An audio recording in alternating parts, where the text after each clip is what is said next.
गौतम बुद्ध का जीवन हर किसी के लिए प्रेरणादायी है। गौतम बुद्ध बौद्ध धर्म के प्रवर्तक थे। इनका जन्म 483 ईस्वी पूर्व तथा महापरिनिर्वाण 563 ईस्वी पूर्व में था। बचपन में उनको राजकुमार सिद्धार्थ के नाम से जाना जाता था। बौद्ध ग्रंथों के अनुसार गौतम बुद्ध के जन्म से 12 वर्ष पूर्व ही एक आर्षि ने भविष्यवाणी की थी कि यह बच्चा या तो एक सार्वभौमिक सम्राट या महान आर्षि बनेगा।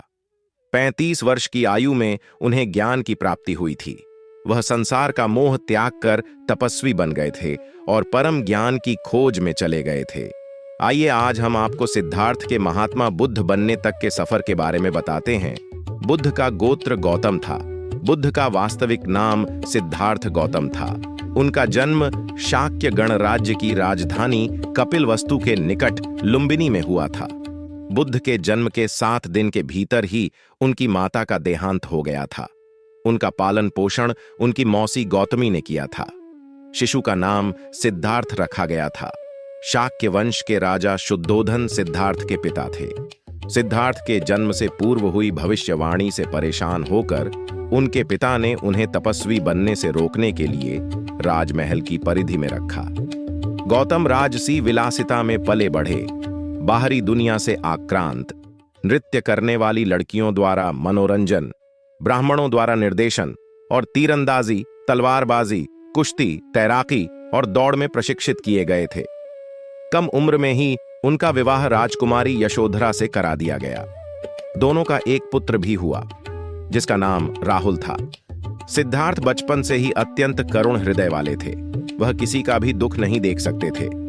इतने प्रयासों के बाद भी 21 वर्ष की आयु में उनकी अपने राज्य कपिलवस्तु की गलियों में उनकी दृष्टि 4 दृश्यों पर पड़ी। ये दृश्य थे: एक वृद्ध विकलांग व्यक्ति, एक रोगी, एक पार्थिव शरीर और एक साधु। इन 4 दृश्यों को देखकर सिद्धार्थ समझ गए थे कि सबका जन्म होता है, सबको बुढ़ापा आता है, सबको बीमारी होती है और एक दिन सब मृत्यु को प्राप्त होते हैं। इससे व्यथित होकर उन्होंने अपना धनवान जीवन, अपनी पत्नी, पुत्र एवं राजपाट का त्याग करते हुए साधु का जीवन अपना लिया और जन्म, बुढ़ापा, दर्द, बीमारी और मृत्यु से जुड़े सवालों की खोज में निकल गए। सिद्धार्थ ने अपने प्रश्नों के उत्तर ढूंढने शुरू किए। समुचित ध्यान लगा पाने के बाद भी उन्हें इन प्रश्नों के उत्तर नहीं मिले। फिर उन्होंने तपस्या भी की, लेकिन अपने प्रश्नों के उत्तर नहीं मिले। इसके बाद कुछ और साथियों के साथ अधिक कठोर तपस्या प्रारंभ की। ऐसे करते हुए 6 वर्ष व्यतीत हो गए। भूख से व्याकुल मृत्यु के निकट पहुंचकर बिना प्रश्नों के उत्तर पाए वह कुछ और करने के बारे में विचार करने लगे थे। एक गांव में भोजन की तलाश में निकल गए। फिर वहां थोड़ा सा भोजन ग्रहण किया। इसके बाद वह कठोर तपस्या छोड़कर एक पीपल के पेड़, जो अब बोधिवृक्ष के नाम से जाना जाता है, के नीचे प्रतिज्ञा करके बैठ गए कि वह सत्य जाने बिना उठेंगे नहीं। वह सारी रात बैठे रहे और माना जाता है यही वह क्षण था जब सुबह के समय उन्हें पूर्ण ज्ञान की प्राप्ति हुई थी। उनकी अविजया नष्ट हो गई और उन्हें निर्वण यानी बोधि प्राप्त हुई और वे 35 वर्ष की आयु में बुद्ध बन गए।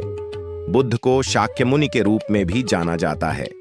7 हफ्तों तक उन्होंने मुक्ति की स्वतंत्रता और शांति का आनंद लिया। प्रारंभ में तो वह अपने बोधि के बारे में दूसरों को ज्ञान नहीं देना चाहते थे। बुद्ध का मानना था कि अधिकांश लोगों को समझाना बहुत मुश्किल होगा। मान्यता है कि बुद्ध को स्वयं ब्रह्मा जी ने अपने ज्ञान को लोगों तक पहुंचने का आग्रह किया था। फिर वह इस पर सहमत हो गए। इस तरह उन्होंने अपना पहला धर्मोपदेश उत्तर प्रदेश के वाराणसी के पास सारनाथ में अपने पहले मित्रों को दिया था।